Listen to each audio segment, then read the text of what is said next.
ನಿಮ್ಮನ್ನ ಕೀರ್ತಿಯಿಂದಲೂ ಘನತೆಯಿಂದಲೂ ಗೌರವದಿಂದಲೂ ನಿಮ್ಮನ್ನ ನಾ ಇಡುತ್ತೇನೆ.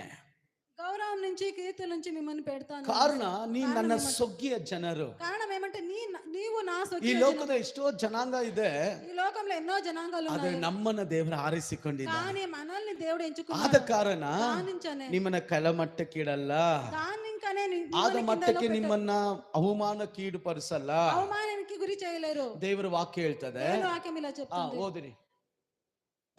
ನಾನು ನಿರ್ಮಿಸಿದ ಬೇರೆ ಎಲ್ಲಾ ಜನಾಂಗಗಳಿಗಿಂತಲೂ ಇವರಿಗೆ ಹೆಚ್ಚಾದ ಕೀರ್ತಿ ಘನಮಾನಗಳನ್ನುಂಟು ಮಾಡುವೆನೆಂದು. ನಾನು ಎಷ್ಟು ಜನ ರೂಪಿಸಿದ್ರು ಇವರಿಗೆ, ಯಾರಿಗೆ?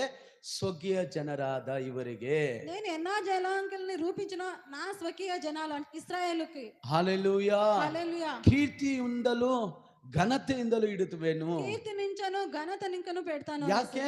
ఎందుకంటే